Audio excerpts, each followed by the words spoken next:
یہ کہانی ایک نوجوان لڑکے فراز کی ہے جو ایک بڑے شہر میں ملازمت کرتا تھا۔ وہ پڑھا لکھا، خوش لباس اور اپنی محنت سے ترقی پانے والا نوجوان تھا، مگر اس کی ایک کمی تھی، اسے اپنے والد سے شکایت رہتی تھی۔ فراز کا والد ایک چھوٹے سے گاؤں میں رہتا تھا۔ وہ ایک ریٹائرڈ لکڑہارا تھا، ہاتھ سخت، زبان سادہ، کپڑے پرانے مگر دل سونے کے جیسا۔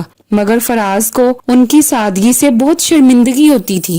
جب بھی اس کے ابو شہر آتے، فراز انہیں باہر لے جانے سے کتراتا، دوستوں سے ملانے میں بہت شرم محسوس کرتا۔ ابو جو کچھ لے کر آتے وہ پرانے زمانے کی چیزیں ہوتی، کسی پرانے درخت کی چھال سے بنائی ہوئی دعا یا کوئی لکڑی کا چھوٹا سا تحفہ۔ ابو آپ کو سمجھ نہیں آتی، یہ سب اب دکیانوسی لگتا ہے، فراز اکثر انہیں جھنجھلا دیتا۔ ایک دن ابو گاؤں سے آئے، لیکن اس بار انہوں نے فراز کو کچھ نہیں دیا، صرف ایک بند لفافہ دیا اور کہا، بیٹا اسے اس دن کھولنا جب تمہیں لگے کہ تم واقعی کامیاب ہو گئے ہو۔ فراز نے لفافہ الماری میں رکھ دیا اور سالوں گزر گئے۔ پھر وہ دن آیا، فراز کو ایک ملٹی نیشنل کمپنی میں ایز اے ڈائریکٹر کی پوسٹ ملی۔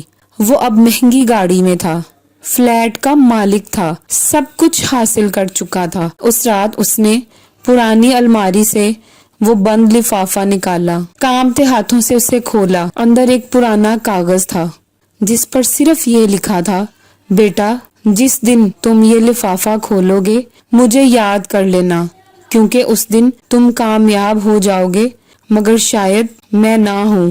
فراز کی آنکھوں سے آنسو بہہ نکلے۔ اسی لمحے اس نے گاؤں فون کیا، مگر واقعی بہت دیر ہو چکی تھی۔ ابو اس دنیا سے جا چکے تھے کچھ دن پہلے ہی، لیکن فراز کو اس کا علم ہی نہ تھا۔ وہ اپنی کامیابی میں مگن، اپنی دنیا میں مگن۔ فراز کو پہلی بار لگا اصل کامیابی باپ کے گلے لگنے میں تھی، ان کی باتیں سننے میں تھی، نہ کہ عہدوں اور کاروں میں۔ دوستو، باپ کی موجودگی ایک سایہ ہے، ایک قیمتی سایہ۔ جب وہ ہوتا ہے تو ہمیں کامیابی کا احساس نہیں ہوتا کہ وہ کتنی بڑی نعمت ہے۔ جب وہ چلا جاتا ہے تو ہر کامیابی ادھوری لگتی ہے۔